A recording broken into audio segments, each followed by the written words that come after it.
Hello student, आज हम करेंगे आपकी क्लास 11 का चैप्टर 7 परमुटेशन कॉम्बिनेशन की एक्सरसाइज 7.2। देखो इसके अंदर क्या है, हमें फैक्टोरियल निकालने हैं। तो फैक्टोरियल क्या होता है, देखो फैक्टोरियल को हम कैसे रिप्रेजेंट करते हैं, या तो किसी भी डिजिट के आगे ऐसे करके डंडा लगा के यहाँ पे ऐसे पॉइंट लगा देते हैं, जैसे एक्सक्लेमेटरी साइन होता है आपका ये वाला, या फिर ऐसे करके दो तरीके से रिप्रेजेंट करते हैं। इसका क्या मीन होता है, देखो जैसे हमें करना है 2 का फैक्टोरियल, तो 2 का फैक्टोरियल का मतलब क्या है 1 × 2। और अगर आपको 3 का फैक्टोरियल का है तो 1 × 2 × 3। अगर 5 का फैक्टोरियल में देखिए जहाँ जिसके आगे फैक्टोरियल लिखा है तो 1 से लेकर वहाँ तक की मल्टीप्लाई, इसको क्या कहते हैं हम फैक्टोरियल। अगर फैक्टोरियल 7 है तो 1 से लेकर कहाँ तक की मल्टीप्लाई, 7 तक की मल्टीप्लाई। लेकिन जो एक चीज़ याद रखने वाली है कि 0 का फैक्टोरियल भी 1 होता है और 1 का फैक्टोरियल भी क्या होता है हमारा 1 होता है।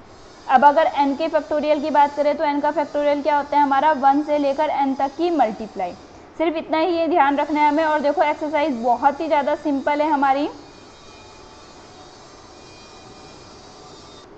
इस एक्सरसाइज में देखेंगे, देखो अभी हमें क्या निकालना है, इवेल्युएट करना है 8 का फैक्टोरियल। 8 का फैक्टोरियल मैंने क्या बताया 1 से लेकर 8 तक की मल्टीप्लाई है, तो मल्टीप्लाई कर देंगे कितना आ जाएगा हमारा 40320। ये हमारा आंसर आ जाएगा,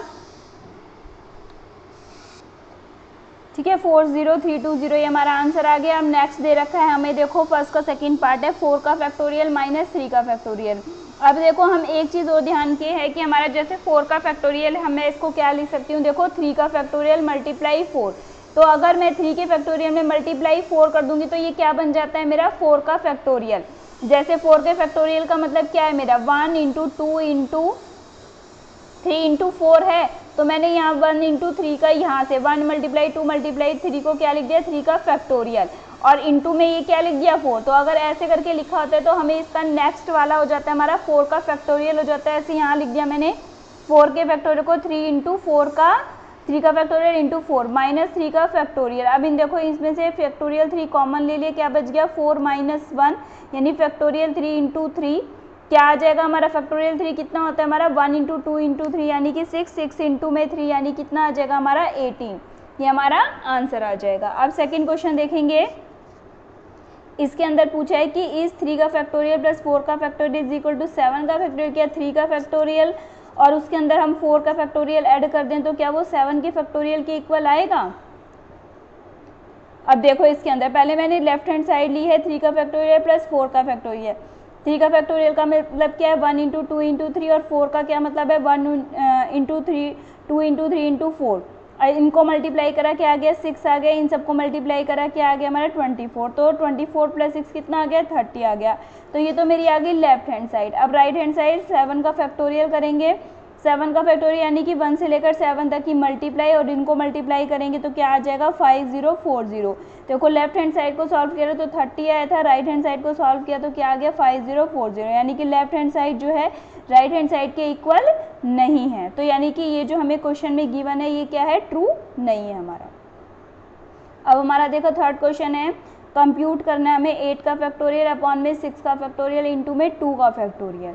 ठीक है 8 का फैक्टोरियल को खोलेंगे तो क्या कर सकते हैं, देखो 8 × 7 × 6 का फैक्टोरियल, क्योंकि देखो 6 के फैक्टोरियल के बाद अगर मैं 7 × 8 लिखती हूँ तो ये क्या बन जाता है मेरा 8 का फैक्टोरियल बन जाता है। ठीक है, क्योंकि जिसके बाद अगर नेक्स्ट वाली टर्म लिख देते हैं तो वो उसी का ही फैक्टोरियल बन जाता है। तो 6 का फैक्टोरियल में के बाद अगर मैं 7 × 8 लिखती हूँ तो किसका फैक्टोरियल बन गया 8 का फैक्टोरियल। तो हम जब भी सॉल्व करेंगे तो हम ऐसे ही करते हैं कि जो नीचे वाला है उसके अकॉर्डिंग देखते हैं, क्योंकि फिर ये हमारा क्या हो जाता है कैंसिल आउट हो जाता है।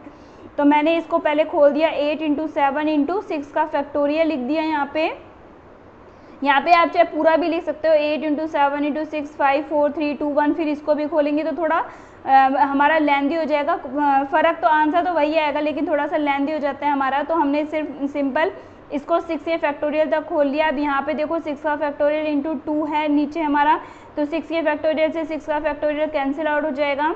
इस 2 से यहाँ हमने 8 को काट दिया यानी कि 4 आ गया, तो 4 7 जा 28 ही हमारा आंसर आ जाएगा। फोर्थ क्वेश्चन देखेंगे, इसमें क्या है 1/6 का फैक्टोरियल + 1/7 का फैक्टोरियल = x/8 का फैक्टोरियल। अब हमें किसकी वैल्यू निकालनी है, x की वैल्यू निकालनी है हमें।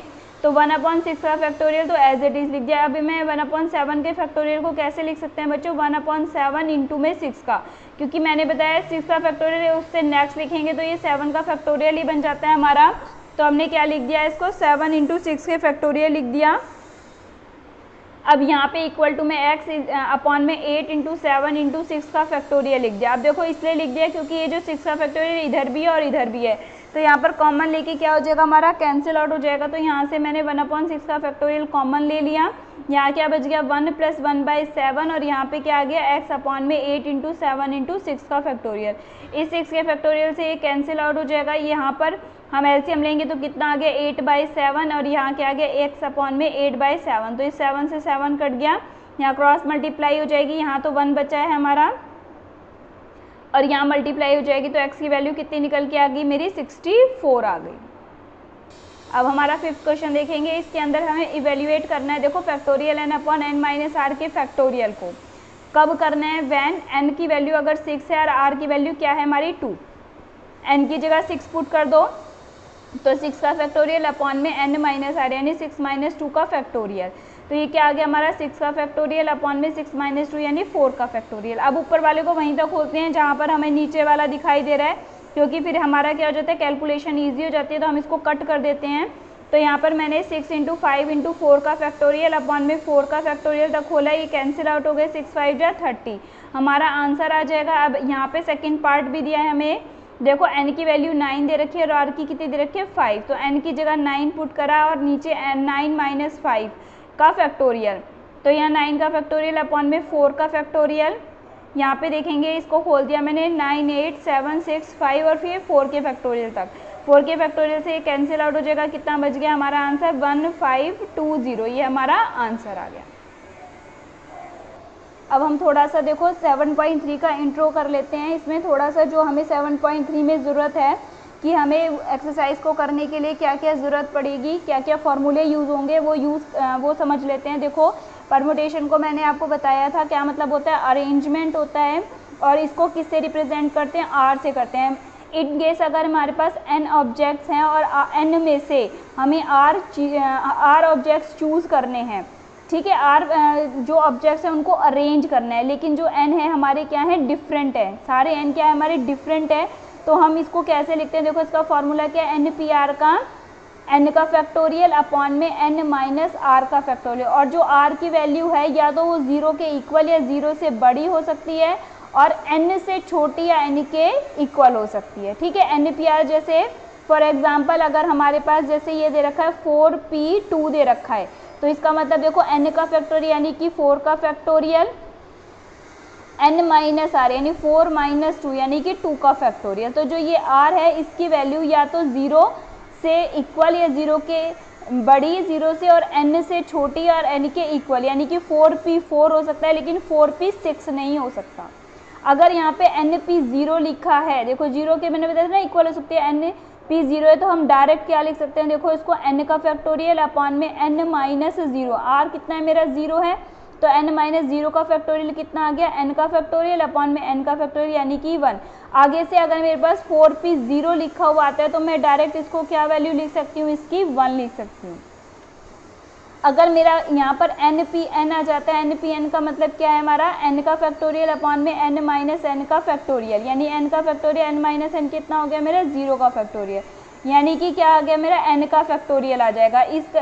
इसका मतलब अगर मेरे पास 4p4 लिखा आ जाता है तो मैं इसको डायरेक्ट क्या लिख सकती हूँ, 4 का फैक्टोरियल।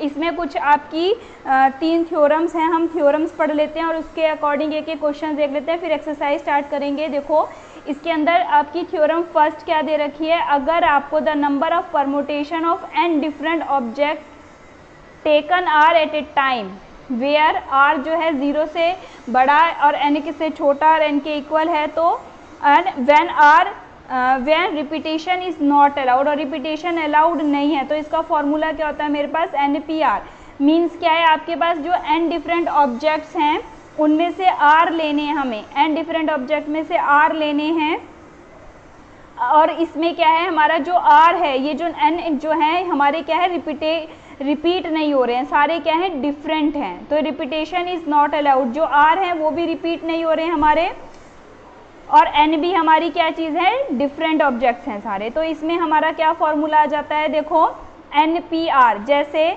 हमारा एक एग्जांपल हमने रोज़ ले लिया, इसमें क्या है n कितना है हमारे, देखो सारे डिफरेंट n, ठीक है, और रिपीटेशन भी अलाउड नहीं है, यानी कि r जो है केवल एक ही बार आएगा, आगे नहीं आएगा। और r हमने 3 ले लिया, तो इसका डायरेक्ट फॉर्मूला क्या लगाएंगे हम, 4p3 when repetition is not allowed. अगर रिपीटेशन अलाउड नहीं है और n डिफरेंट ऑब्जेक्ट्स हैं तो हमारा डायरेक्ट 4 में से 3 चीज़ें लेनी है, तो 4p3, तो हम ये डायरेक्ट फॉर्मूला लगा सकते हैं। अच्छा, अगर हमारे पास, अभी तो मैंने आपको बताया रिपीटेशन अलाउड नहीं है, लेकिन अगर मैं आपसे कहूँ कि n डिफरेंट ऑब्जेक्ट्स तो हैं, r हमें एक टाइम में लेने भी हैं, लेकिन रिपीटेशन इज़ अलाउड, यानी कि रिपीटेशन यानी जो r है, अगर मुझे 4 डिफरेंट चीज़ों का जैसे ये रोज़ है हमारा एग्जाम्पल, और मुझे क्या है रिपीटेशन करना है, यानी कि एक ऐसा वर्ड बनाना है जिसमें r भी 4 बार आ सकता है, o भी आ सकता है, s भी आ सकता है, या e भी आ सकता है।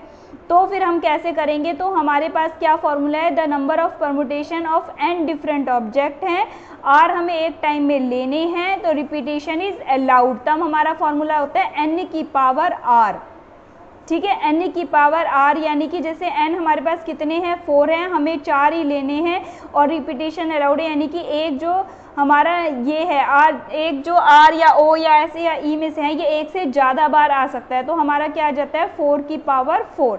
अगर हमें 4 लेने हैं तो क्या आ जाएगा हमारा 4 की पावर 4, अगर 5 होएगा तो 5, ये हमारा r जो है बड़ा तो हो नहीं सकता, तो यहाँ पर हमारा क्या, अगर 3 लेने होते तो हमारा 4 की पावर क्या आ जाता है 3, ठीक है। और अगर हमारी थ्योरम 3 क्या कहती है, देखो the number of permutation of n objects where p objects are of the same kind, यानी क्या हमारे पास अब की बार ऑब्जेक्ट्स हमारे पास n हैं, ठीक है, लेकिन उनमें से जो है p ऑब्जेक्ट्स जो है हमारे सेम काइंड के। अभी तक हमने दोनों थ्योरम्स में पढ़ा था कि n जो है हमारे क्या हैं, डिफरेंट ऑब्जेक्ट हैं, लेकिन यहाँ पर क्या आ गया, हमारे जो n ऑब्जेक्ट्स में से जो p ऑब्जेक्ट्स हैं वो सेम काइंड के हैं, एक जैसे हैं, and rest are all different, और बाकी के जो आगे बचे हुए हैं वो अलग हैं।